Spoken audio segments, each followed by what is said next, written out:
I totally blew it this time, and I don't want you to make the same mistake I did. It was expensive. I spent several $1,000s on a tour where I felt trapped and miserable. So what went wrong? Let me count the ways, but also let me start at the beginning. A few years ago, I heard a very nice woman, an American woman, who lived in Egypt at the time and had a tour company that hired only local women guides to showcase the Middle East. Her dream was to share this amazing region with others. I was so inspired by the interview that I actually wrote to her to say that while I had zero interest in visiting the Middle East, if I ever changed my mind, I would go with her. This put me on her mailing list. Fast forward 18 months ago, I get an email from her announcing a new tour to Jordan, to Petra. Now my interest has peaked, and as I'm looking through it, I see it's a hiking trip being guided by the very first Mideastern women to summit the 7 summits. This woman is a badass, and I want to meet her. In my regular life, I'm unlikely to meet anyone who's ever climbed the tallest mountains on any of the continents. And for this woman to not only do it, but also to come from a region where women are sometimes considered chattel or second class, she must be amazing and strong. And so without any further consideration, I push the buy button. I'm going. I'm excited. I'm a little nervous about this big, scary Middle East part, but I'm excited nonetheless. Then I check the airfares. Ouch, it's really expensive. Especially coming from my Podunk area of North Carolina, where it's so time-consuming and expensive just to get out of this region. So I make a big, bold plan. I am going to bang out the Middle East in one fell swoop, one trip.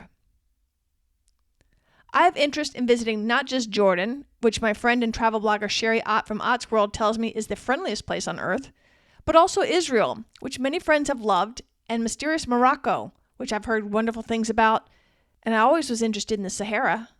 And yes, I realize Morocco is not the Middle East, but mentally I lump it together because it is an Arab nation.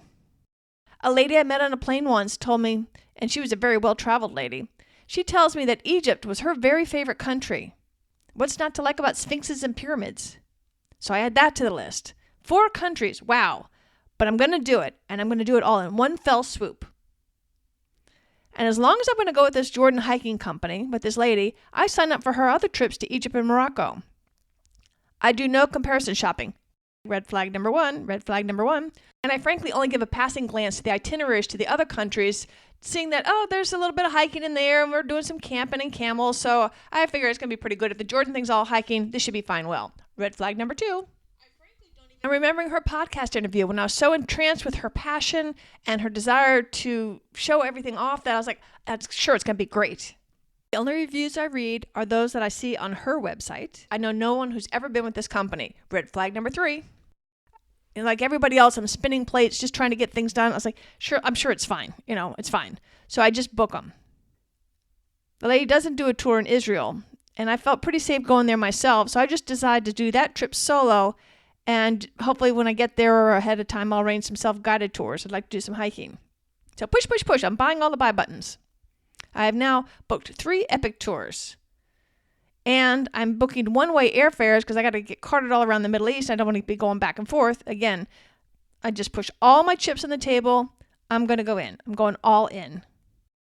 And the tour dates don't necessarily line up one right after another. So I have free time in between, which I kind of like because I'll be able to explore a little bit. But again, I've arranged this whole trip based on the itinerary of the 3 tours that were available, which left me in Israel for 19 days, which is longer than I would have liked to. But I was like, what the heck? I heard Israel is nice. I'll figure out something to do.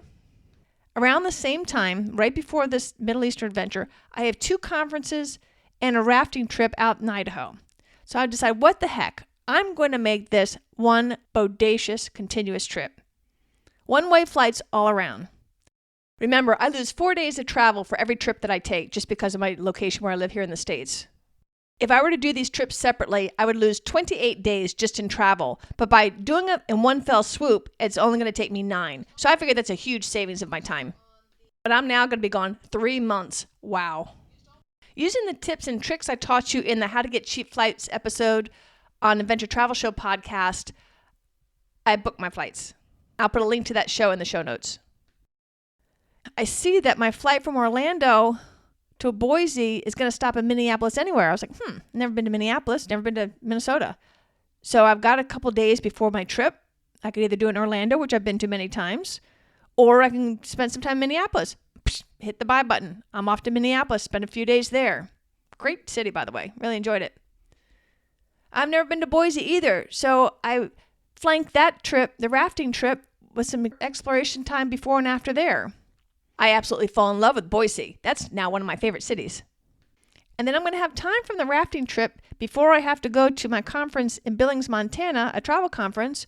And I've got Els, my girlfriend that you met from Bhutan and also in the Glacier National Park episodes. She lives in Montana, so I was like, shoot, I'll go visit Els. And also I had heard from my sister, whose husband was a Delta pilot, and all the pilots love Missoula. I was like, go to Missoula. Go to Bozeman. So I am just building this massive trip. Bang, bang, bang, bang, bang. Hit the buy buttons again. I am making a serious dent in my travel savings account, but this is going to be worth it. This is epic. I can't wait, even though this is by far going to be the most expensive trip I've ever taken in my life. And in fact, I'm going to explain in a future episode how I can't afford to do all these trips. I've got some tips on that, but I'll leave that for a future episode. I'll put that on the itinerary to come up sometime a little bit later this spring. But for now, let me just say that this trip is going to be comprised of 1 month in the U.S., going from North Carolina to Florida, out west, and then from Billings for my conference there, then I head to the Middle East. And I'll be in the Middle East a little over 2 months. And when I travel, I like to actually enjoy the travel. Unlike a lot, I don't want to say bad about travel blogs, but a lot of them spend their time getting the right shot and doing the right blog posts and all that. I want to actually be in the moment of my travels, and I write about it when I get back. So this means for me not to have to do work either on the podcast or my paying job as a rental manager. I've got to get 6 months worth of work done in 3 months so I can go and really just relax on this trip. I'm not sure how I'm going to pull it off, but I'm determined to do it. My 1 month U.S. portion of this colossal trip was fabulous, enlightening, and fulfilling. Once I headed east for the rest of my trip, there was some that was great and some that was not so much. I made a ton of silly boo-boos, and I don't want you to make those same mistakes.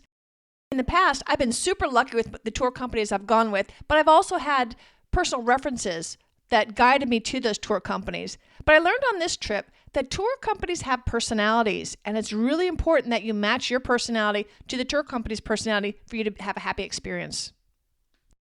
So when I got back, I did a ton of research to find out what are all the different things I should be looking at in order to choose the right tour company for me. And I put together a system so I don't make that same expensive mistake again, and that's what I want to share with you today, because I don't want you to make the same expensive mistakes that I did. Okay, so let's cross the pond. I've got to get to Casablanca, Morocco, and then from there take a train to Marrakesh to meet up with my tour group.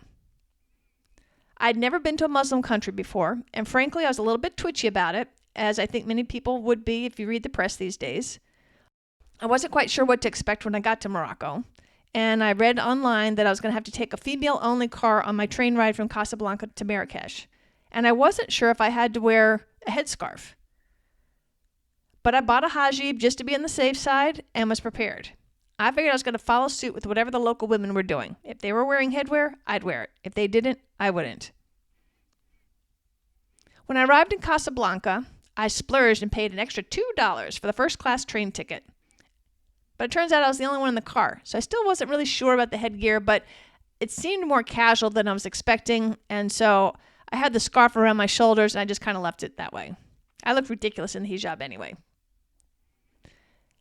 At some point, I had to change trains, and I was a bit confused with my ticket, and somebody I showed my ticket to said that I had an assigned seat for this next train, and they pointed me to a car a little bit further up the track.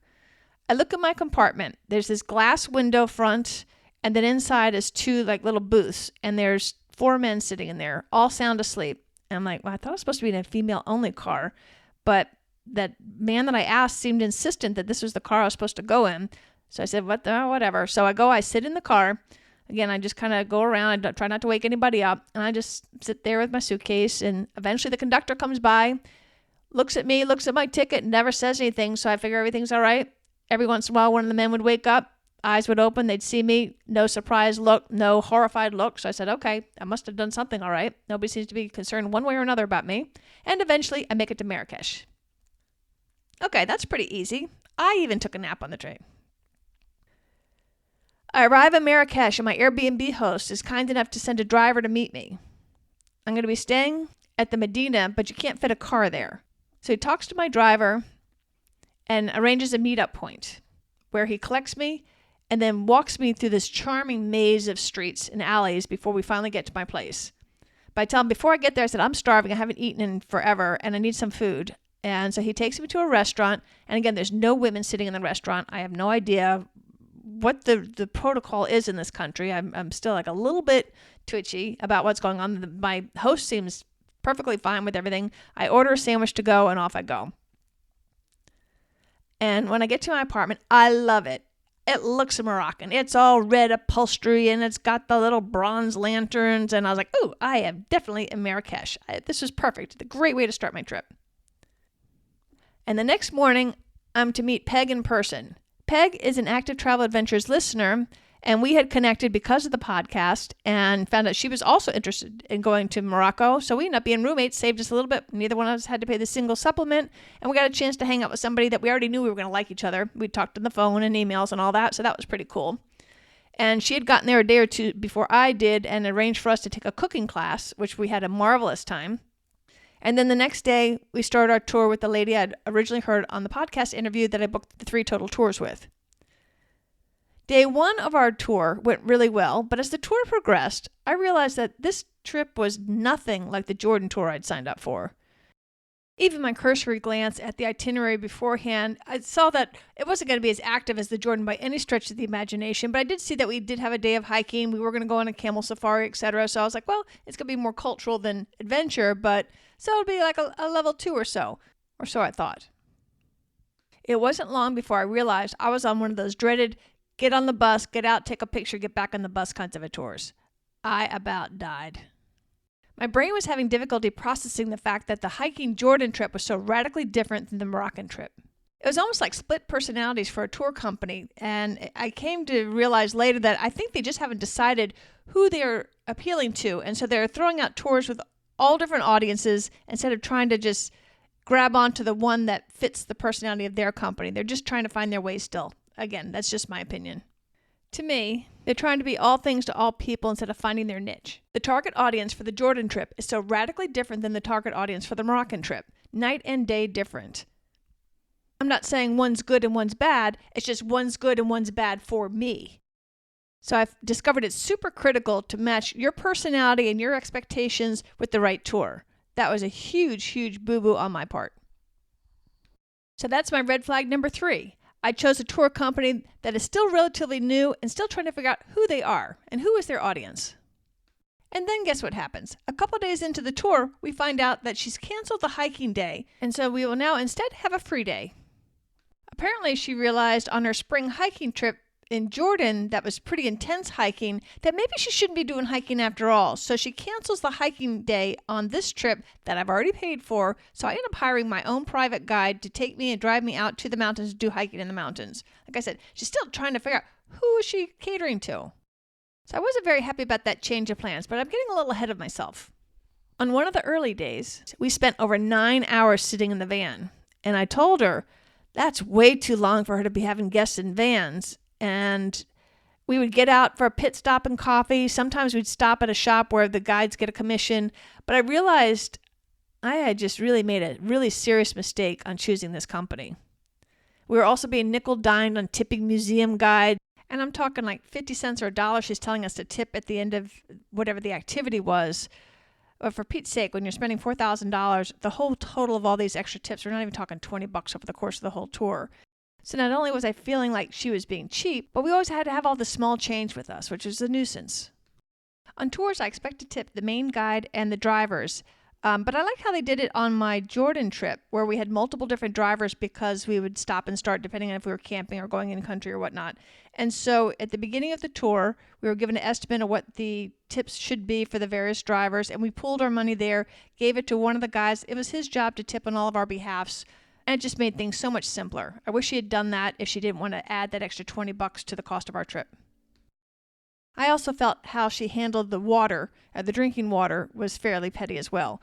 I mean, if you go on a trip with my affiliate Active Adventures, the bus is always filled with drinks and snacks and whatever you need to be comfortable On this trip in a country where you cannot drink the water, but the water is cheap, or bottled water is cheap, we're talking like 50 cents or so for a liter and a half of water, that, again, we're always looking for change to go get the water. Instead of just having a cooler there, what is it going to cost us? Add another $20 to the cost of the trip and have the drinks provided. It just seemed like a simpler solution to me, and certainly more client-friendly.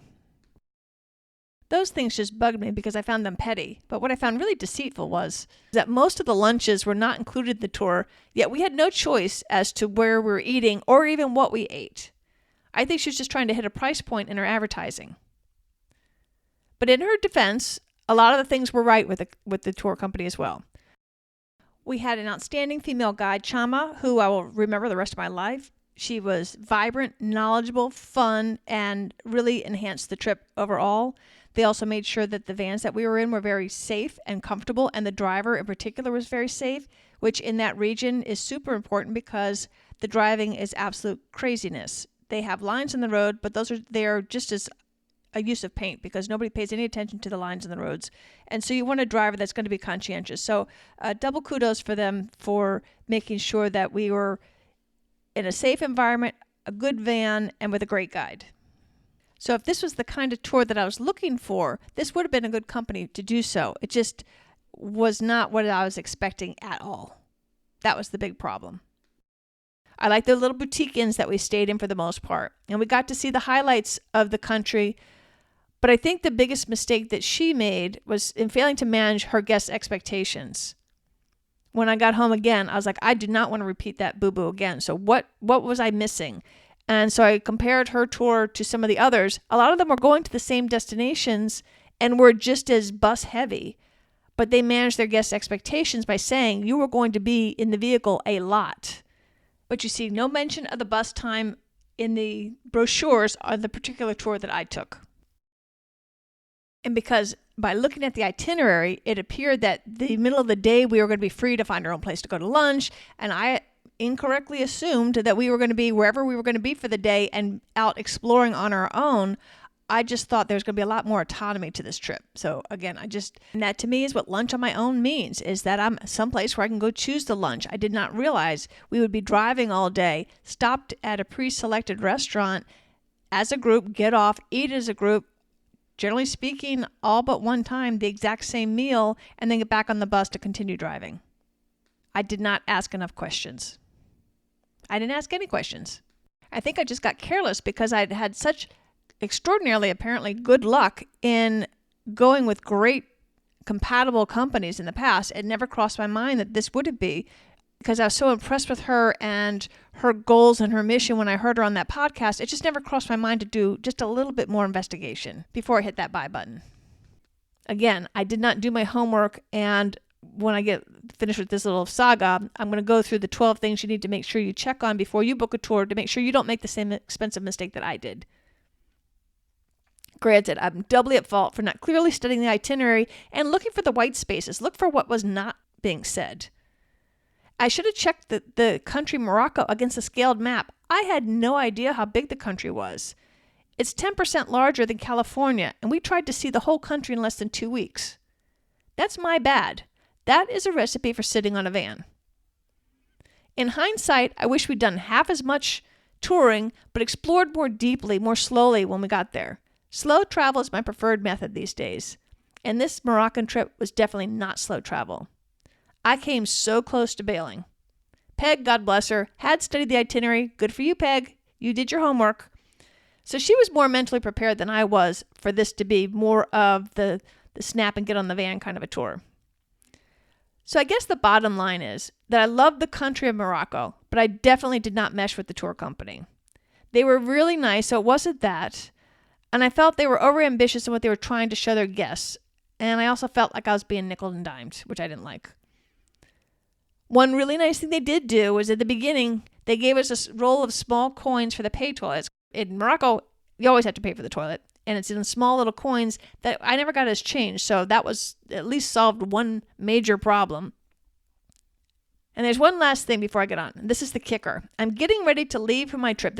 I'm still in the U.S. getting ready to go on the first leg in the 1 month U.S. And I get an email that my tours to both Jordan, remember this is the tour that started this whole big adventure, and Egypt have been canceled because they didn't have enough people. This is long after I bought my airline tickets. And I had travel insurance, so I could have gotten my cash back for the trips had I decided to cancel Egypt and Jordan. But shoot, I'm all the way over there. I had to scramble, but I was able to juggle the dates a little bit and find some other tours that had not been sold out. And I was having problems finding unsold out tours. Again, another problem with going a small, nondescript little company that most people don't know about. She couldn't get her tours filled up, yet I was having problems finding vacant spots in other tours at this late date. In fact, another ADA listener, Margaret, who you met on the Antarctica episode, mentioned afterwards that she was going to Petra, and so I ended up going on the same tour that she went on, except for a week later, and I had a ball. That was a good fit company. That turned out great. And for the Egypt trip, I knew that was going to be strictly cultural, and I was able to find a company that fit the bill for that I was satisfied with. I guess the bottom line is I got a bad taste in my mouth about my experience with this company, which I mainly blame on myself. And again, if you know what you're getting into and the company manages your expectations, you'd either be fine with it or don't book with them. I truly consider myself more to blame for my dissatisfaction than with them, except for the nickel and diming and I think a little bit of the falsifying about the lunch stuff. But like I said, I've had a lot of time to think about it. And you know me, I'm a researcher. So between my notes and my research, I've decided that this kind of expensive mistake will not happen again. So I put together a system to make sure you and I don't make the same expensive mistake. So here we go. These are the 12 questions that you need to have answered before you push that buy button, before you book your next tour. Number 1, we just want to kind of narrow down the field. There are thousands of tour companies out there, and particularly with adventure travel, more and more are popping up like mushrooms, and you got to be particularly careful because there's more of a safety issue involved with adventure tour companies. So you just want to kind of get like a brief overview of a tour company's itinerary. If you've already chosen your destination, find some that are going to there, and then look to see, are they going to at least the key things that you would like to see in that destination? For example, Margaret on the Jordan chose to go with a company called Explore because they were going to spend 2 days in Petra. Most companies only spend 1 day. So that was a very defining characteristic of the company that she chose. I've got some links I'm going to put in the show notes of companies that can help you fine-tune if you have no idea even where to start. There's 3 good companies that will tell you these are good for solo, or this is good for a specific destination, or if you want to make sure that a company carries some heavy insurance to make sure they're very safety conscious. In the show notes, I'm going to include 3 websites, TourRadar, Stride Travel, and TripWing, that can help you find tour companies to at least start your list. Because like I said, there's thousands of companies out there, and we've got to at least start winnowing down that list. So once you've narrowed down to at least a handful of companies that are possibilities, before you spend any more time investigating them, let's first find out if they're reputable. So here I'm going to recommend that you go to Trustpilot, Yelp, TripAdvisor, check out Facebook groups for the destination, and look at the travel company reviews. Now remember, if you see a 1-star, if people are upset, they're going to usually take the time to do the bad reviews. But read the bad reviews because it could be some ridiculous thing like, they couldn't speak English in the country I was going to. And you're going to a foreign country where that's not their native tongue. You can't expect everybody there to speak English. The taxi drivers couldn't speak English. They're not expected to. So see if the review is something ridiculous like that. As long as your main guide speaks English or your native language that you're going with, you're fine. But just like I said, you might see some ridiculous things. Or is it something that you should be paying attention to? In general, you want about 80% or more of the reviews to be 4 or 5 stars. If you start getting less than that, I'd probably cross them off the list. But I wouldn't let 1-star reviews here and there eliminate that company because it could just be a disgruntled person or somebody that is totally unrealistic in their expectations. Like I couldn't give that Moroccan tour company a 1 because I was disappointed because I'm the one that should get the 1-star on that for not doing my homework. If I were looking for a get on the bus, get out and take a picture tour, they did great at that outside of the fact that they conned us a little bit on the lunches where it was not really free time. They were just trying to camouflage the true price of the tour. Other than that, I'd give them probably a 3 to 3.5 stars. So once you've got a core group of tour companies to evaluate, Now it's important to check out the details and the pace of the tour. Is there a good balance of activities?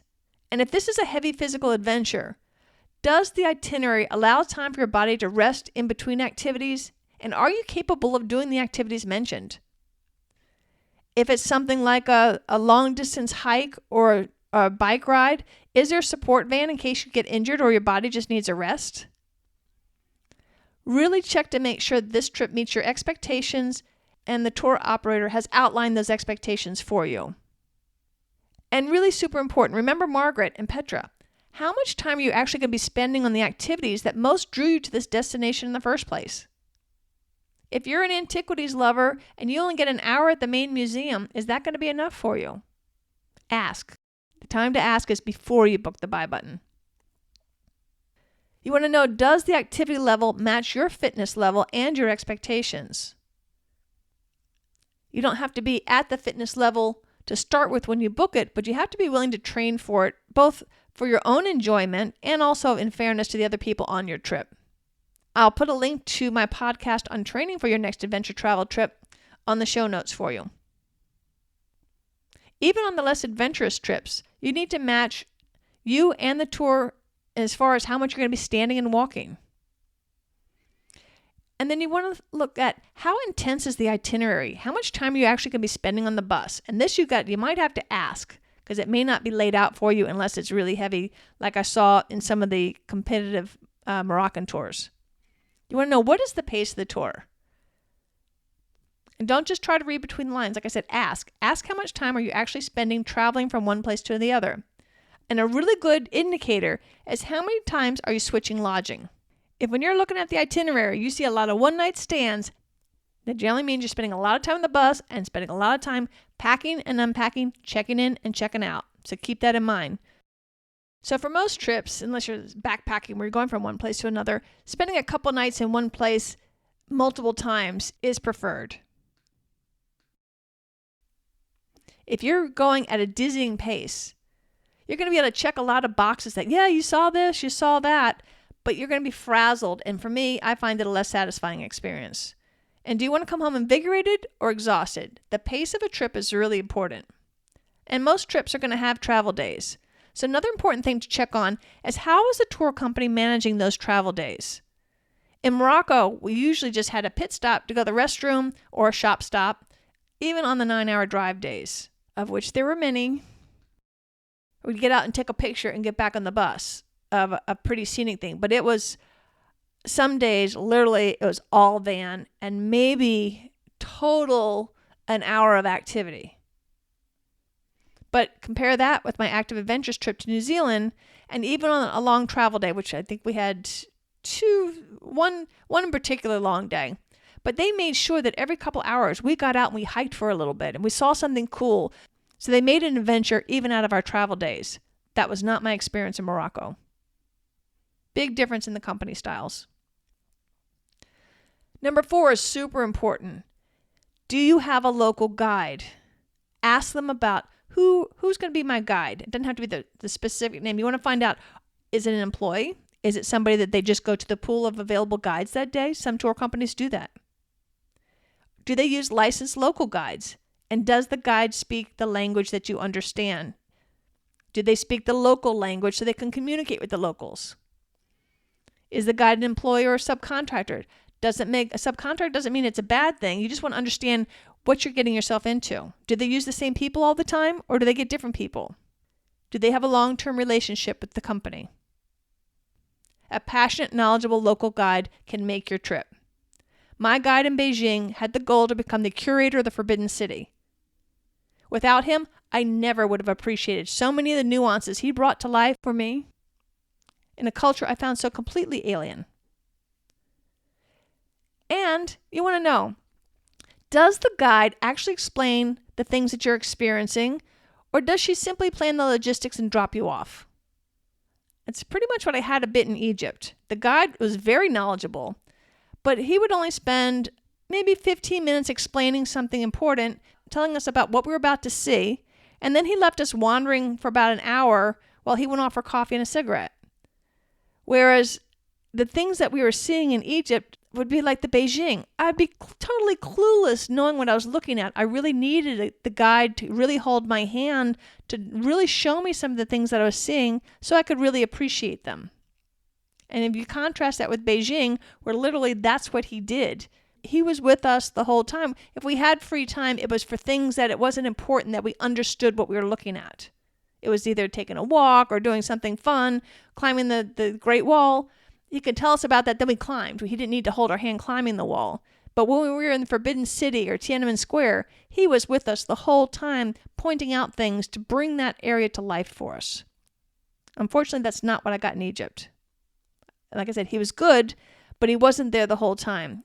I'd give him a for knowledge, but a B- for being there. So find out. And again, you want to make sure the guide can speak your language fluently, or else you're fluent in the language of the tour. Ask to or look to see, are you going to a lot of the little craft shops? If you're doing that, and I don't begrudge the guides this, they usually get a commission from the shop for bringing the tours to them. And I've bought things from them, but just because it's easier, and they generally are of better quality than sometimes you'll see in the markets.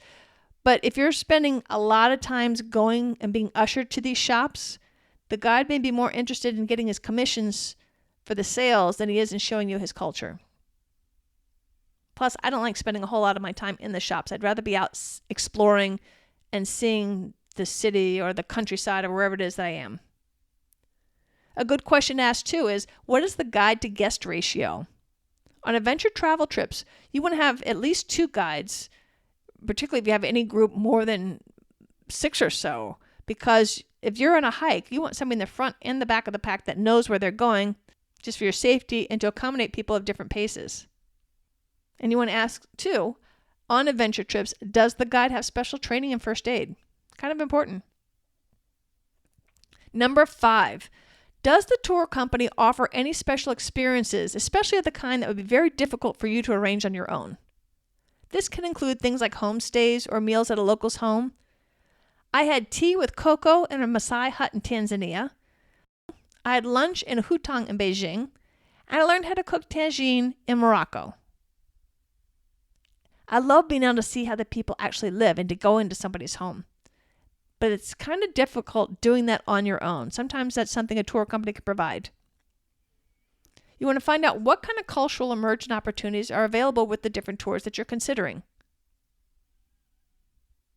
Sometimes the company may have special access, like we did with Active Adventures in New Zealand. In 2 places we went to, one, a lodge was built specifically for them and their needs because they were such regular customers. And then another, we were allowed to actually sleep at Milford Sound. Most people have to get up at 3 o'clock in the morning, get on a bus for 5 hours, go down, see the sound, get back on the bus and go back. We got to spend the night. That is a plus. And that's a special experience that only certain tour companies, in fact, I think they're probably the only ones down there that could do that. And that's because of their special relationship and being based in that country. They know the people. They've been doing business with them for years, if not decades. And they found some good companies, but now we're going to make sure it's the right company for you. So now we want to look at the group dynamics and the size and finding out, are these people your people? Are the other guests your people? And this is particularly important if you're traveling solo, because you want to make sure you're joining a group that matches your own demographics. I'm almost 60 years old. I do not want to travel with a bunch of 20-year-olds. I don't care how nice they are. I want to be around my people. I want to be with people that have had life experiences and not out to see how much they can drink that night. So how do you find out? One good clue is look at the photos on the tour company's websites. Who are they trying to attract? That's who's going to be in the photos. Another thing you can look at is how nice is the lodging. When there's options, if it's like down and dirty, you're probably with the 20-year-olds. But if you're in the city and you're in some little boutique inn, it's probably going to skew a little bit older. You can also check out the About and the FAQ sections of the tour company's website for clues. Look and you can find your people, and this makes for a much more satisfying trip that often ends up with some lifelong friendships. I also like to look at the size of the group. I personally prefer like 8 to 12 people. I find that small enough that you can fit into the little boutique inns and other cool little guest houses, nice restaurants, the small little restaurants, but it's large enough that I'm able to find several new friends. It's also small enough that you're not waiting forever at pit stops or checking in and checking out and all that kind of thing that can be a little bit cumbersome with a large group. A large busload of almost 50 people means just by nature you can only stay at the large hotels. You can only eat at the big restaurants where the bus is able to fit in the parking place. So forget staying at the cute little Medinas in Morocco. You're most likely going to be eating at touristy stops and touristy buffets for your meals if you go the big bus style. Then now let's look at the lodging. What kind of lodging are you going to be staying in? Like I mentioned, the lodging can give you a clue to who the average traveler is for this particular tour group, but not always. You might find situations that you may not have other options. Again, I'm going to go back to the New Zealand trip. When we were hiking the Angeles Circuit, there was only one option, the huts, the mountain huts. So we were in like a dorm-style cabin on top of a mountain, and that was great. I had no problem with that, but I can't judge the quality of the tour based on that because that was the only option. When there are options, that's where you can tell. Do they put you in the cute little boutique inns or put you in a yurt or something really interesting that makes it a really fun experience? Or are you going to a big box chain hotel? Are you in the heart of the historic district, or are you out in the outskirts where A, the bus can fit, and B, it saves the tour company some money, but now you're spending time going back and forth to town every day? Remember, when you're traveling with a large bus, you're often going to stay where it's convenient for the bus to park, and that's also going to dictate the size of your accommodation, whether your tour is a luxury one or a cheap one. A big bus is almost always going to mean an impersonal hotel. And should you have any special needs, you got to find out whether you can comfortably stay in the places that they've selected. Do you need an elevator? A lot of places in the world don't have those. If the lodging works out, number 8, what's the plan for the meals? Which meals are included? And do these meals showcase the local flavors and dishes, or are you going to the touristy buffets? What kind of choices do you have of restaurants for meals that aren't included? And like I said, find out the meals that aren't included. Do you have a choice of the restaurants? That was the big no-no of probably everything that got my craw in Morocco. Was lunch was not included as part of our tour, yet all but maybe one day we were forced to eat the same meal with everybody, so there really was no freedom of choice or time. To me, all group activities should be part of the group price, the tour price, and when you have choice, that should also indicate freedom. I had mistakenly assumed that we'd be wandering around some cool town during lunchtime and be able to pick out our restaurant, but that was not the case. We would be driving, get out to eat at the pre-selected restaurant with a pre-selected meal at the pre-selected price, and then individually pay for it, which to me, like I said, if we're doing a group activity, that should be part of the tour price and should be built in accordingly. I didn't like the fact that, it was $39.95 for the tour, but then we have all these meals that we were doing as a group that we paid for separately. Again, I just thought that was a little bit misleading. I also think she was trying to keep the tour price under that $4,000 price point. I did not think that was right. If you have any special dietary requirements, can the tour company accommodate you? And look at the reviews. People are into their food. Look at the comments about the food. Did they say, oh my God, the food is fantastic? Or are there no comments about the food? Or are there bad comments about the food? Number 9, this is particularly important for adventure tours. How safety conscious is the tour company? Those of us from the U.S. and some other countries might feel, everywhere we go is always perfectly certified and all that. A lot of countries, that's not the case. So particularly if you're traveling to some countries that their safety standards may not be what you're used to, find out if the tour company holds themselves to a high standard. You want to ask if the guides are trained in first aid and carry supplies. In Nicaragua, they didn't. I was comfortable with that answer, but I made sure that I brought my own beefed up emergency kit. I'll put a link to the show on what to pack in your emergency kit also in the show notes. If you're going really deep in the wild, are the guides trained in wilderness first aid? Do they carry a satellite phone in case of an emergency if there's no cell reception? If you're going on equipment like bungee cords or zip lines, Do they have to have the equipment certified or inspected? Find out. That's kind of important. And speaking of equipment, let's move to number 10, provided equipment. If there's equipment being provided, is it of good quality and condition? You certainly don't want to sleep in a ratty old sleeping bag that hadn't been cleaned, or discover while it's raining that your tent has been poorly patched.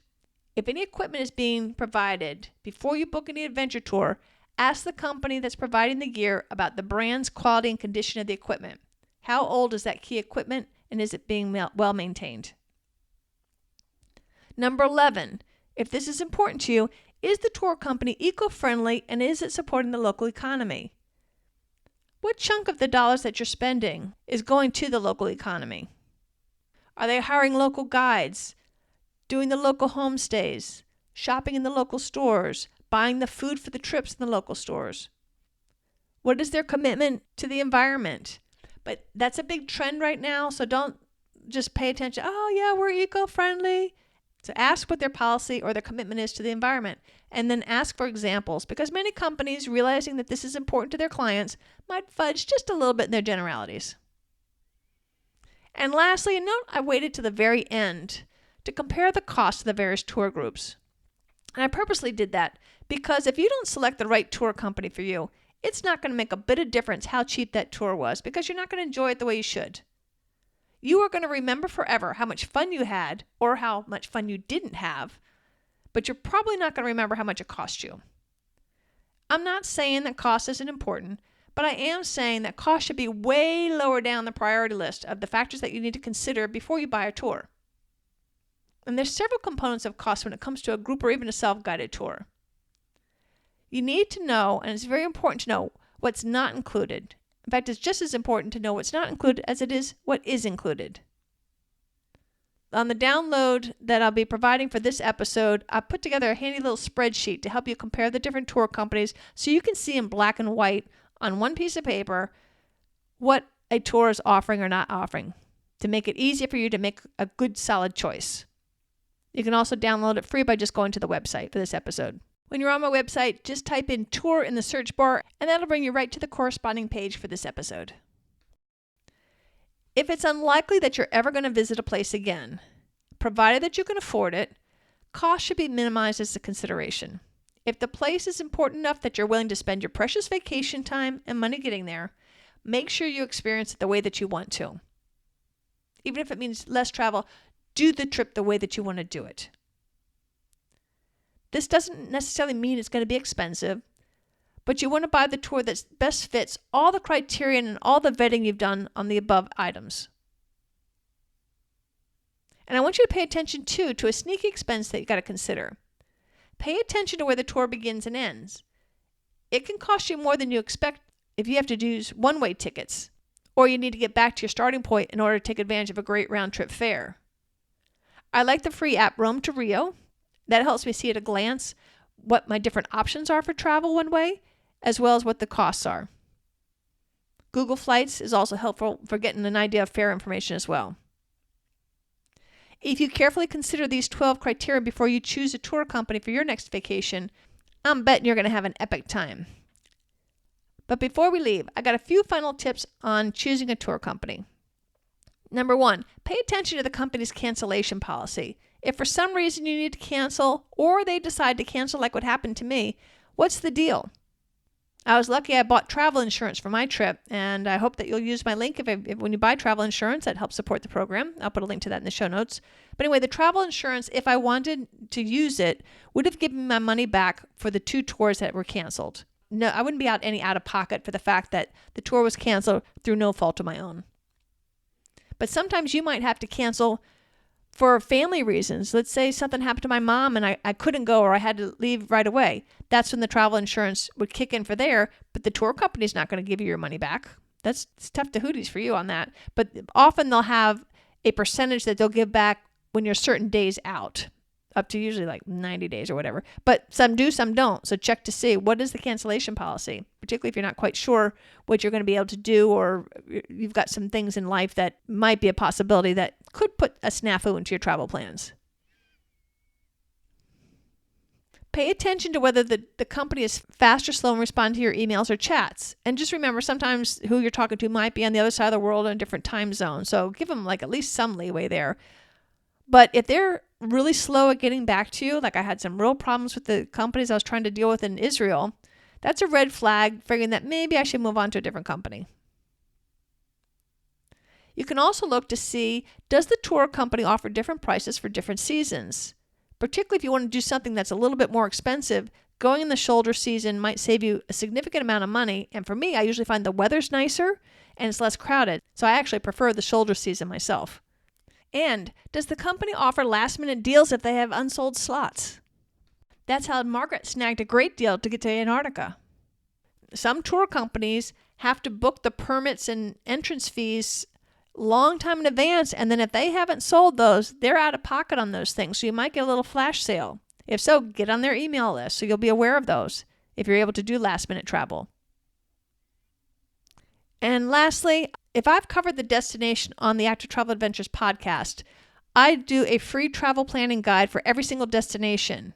So if you go to the website, activetravelaladventures.com, and use the searchable directory, put in the location that you want to go to and see what pops up. If I've done that, I've got a free download that saves you a ton of time.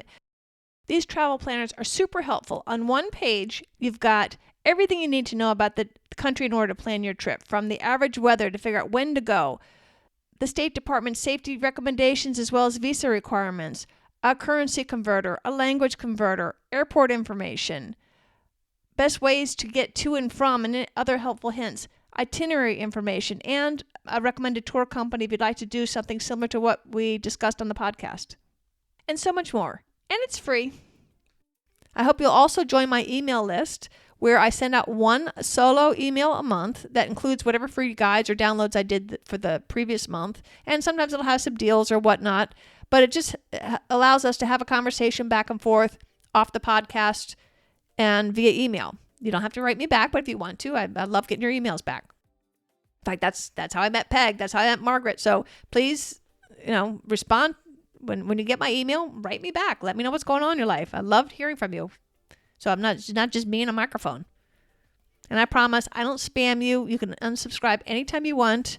Like I said, I want this to be a two-way street. So you can always just write me at kit@activetravelaladventures.com. And here's another important thing to check out before you choose a tour company.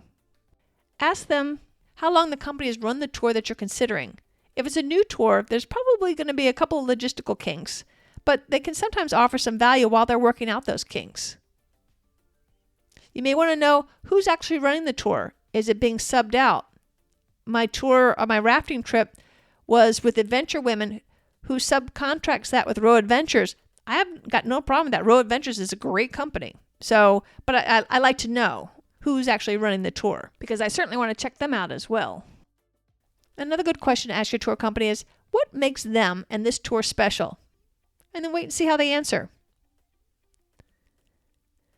I hope you'll use this 12-point system the next time you're choosing a tour company, and I hope it helps you. If I've missed something that you think I should add, please let me know. I'm trying to make it exhaustive so I do not make that boo-boo again, and I want to make sure nobody else does either. I think this has been pretty comprehensive, but if I missed something, be sure to let me know. I've got a really cool trip coming up that I'm working on and training for right now. I'm going to be walking the Portuguese El Camino, and I've got less than 2 months to finish training. Excited about that. So if you've done that, please let me know if you got some tips or advice on that. I'm looking forward to doing that as well, and I'm sure I'll have a show about that sometime this summer. And with that, I'll sign off. I really appreciate you listening, and I hope you'll share this program. Until next time, this is Kit Parks. Adventure on!